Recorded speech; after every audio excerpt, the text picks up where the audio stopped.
38টি বহু পুরানো অমূল্য গাড়ি 1921 সালের রোলস রয়েস থেকে শুরু করে 1994 সালের কন্টেসা গাড়িও দেখা যাবে এই ভিডিওতে।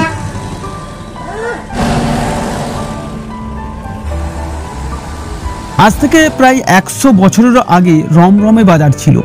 অনেকেই আমরা রয়েছি যারা কেবলমাত্র এই সমস্ত গাড়িগুলোকে পুরানো সাদা কালো সিনেমাতে দেখেছি, হয়তো আবার অনেকেরই স্বচক্ষে দেখার সুযোগ হয়েছে। অনেক কিছুরই প্রদর্শনী আমরা দেখে থাকি, কিন্তু পুরানো গাড়ির প্রদর্শন খুব একটা সেরকম দেখা যায় না। তাই স্বেচ্ছাসেবী সংস্থা ইচ্ছেডানার পক্ষ থেকে হাওড়ার ডুমুরজলা স্টেডিয়ামে আয়োজন করা হয় হাওড়া হেরিটেজ ড্রাইভ। এই হেরিটেজ ড্রাইভে প্রায় 38টি কার এবং 30টি মোটর বাইক অংশগ্রহণ করে।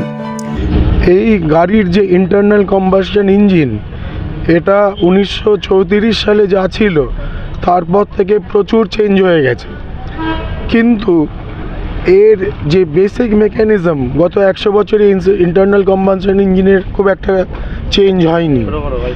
এবার সেই জিনিসগুলো যাতে চলে এবং ভবিষ্যৎ প্রজন্ম যেন জানতে পারে যে এইভাবে ইঞ্জিন চলতো, তৈরি হতো, সেই উদ্দেশ্যে এটাকে চলমান রাখার জন্য আমাদের এই প্রচেষ্টা। 1921 সালের রোলস রয়েস গাড়ি থেকে শুরু করে 1974 সালের ল্যান্ড রোভার, 1994 সালের কন্টেসা গাড়িও দেখার সুযোগ করে দেয়া হয় এই সংস্থার পক্ষ থেকে।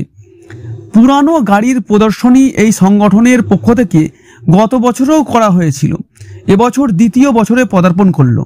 এরকম যে পুরনো গাড়িগুলো 70 বছর, 80 বছর, 100 বছরের পুরনো গাড়িগুলো, এগুলো কিন্তু আমাদের মধ্যে ছিল এবং সেগুলোকে যারা মেনটেন করছেন তারাও যথেষ্ট যত্নের সাথে, যথেষ্ট দায়িত্ব নিয়ে এই হেরিটেজ সংরক্ষণগুলো আমাদের সঙ্গে তুলে ধরছেন এবং আমাদের প্রজন্ম এই জিনিসগুলো দেখার সুযোগ পাচ্ছে, যেগুলো হয়তো স্বাধীনতা বা স্বাধীনতার পূর্ববর্তী সময়কার গাড়ি বা সব কিছু।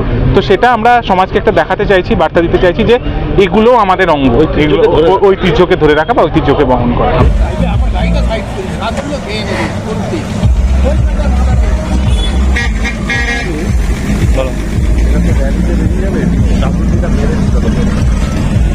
মেরে